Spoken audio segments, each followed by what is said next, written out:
এই আন্দোলনটা রাজনৈতিক দল ডাকেও নাই। আন্দোলনটা ছাত্ররা তাদের একটা নির্দিষ্ট ইস্যু নিয়ে রেখেছিল, কিন্তু পরবর্তীতে শেখ হাসিনার বাড়াবাড়ি অধ্যত্ব এটাকে একটা মাস পিপলের একটা আন্দোলনে পরিণত হয়েছিল। তো সেখানে রাজনৈতিক দল মুখ্য ছিল না, সেখানে ছাত্র সমাজ মুখ্য ছিল, শ্রমিক সমাজ মুখ্য ছিল, সাধারণ মানুষ মুখ্য ছিল। অবশ্য রাজনৈতিক দলের মধ্যে কারো কারো বক্তব্য সে সময় সন্দেহ তৈরি করেছিল। যেমন আমার দুই পাশে দুই আলোচক আছেন, আমি কাউকে আঘাত করার জন্য বলছি না। সে সময় বিএনপির মহাসচিব, সম্মানিত মহাসচিব মির্জা ফখরুল ইসলাম আলমগীর সাহেব যে বক্তব্যগুলো মিডিয়ার সামনে দিয়েছিলেন, তাতে বোঝা গেছে বিএনপি দলগতভাবে এই আন্দোলনের সাথে ওইভাবে ওতপ্রোতভাবে। কোন বক্তব্যে আপনার এই কথা মনে হচ্ছে? যেমন বিএনপি উনি বলেছিলেন যে এই আন্দোলন ছাত্ররা করছে, এটার সাথে বিএনপির সরাসরি কোনো সম্পর্ক নেই।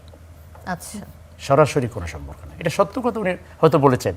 তাহলে বোঝা গেল যে বিএনপি দলগতভাবে ওখানে সরাসরি জড়িত ছিল না, হয়তো ইমপ্লাইডলি ছিল। ইমপ্লাইডলি ছিল মানে আমি এটা বুঝতে চাচ্ছি, বিএনপি তো একটা বড় দল, তার হাজার হাজার লক্ষ লক্ষ। এখন তো সংসদ সদস্যরা, বিএনপি সংসদ সদস্যরা তারা দাবি করছেন যে এই নেতৃত্ব বা এই আন্দোলনে এনসিপি, ছাত্র জনতা, সাধারণ মানুষের সাথে বিএনপিরও অবদান ছিল। তারাও আমি তো অস্বীকার করছি না, আমার প্রথম শুরুই তো করলাম যে এটা কোনো একক দলের কৃতিত্ব না। আচ্ছা,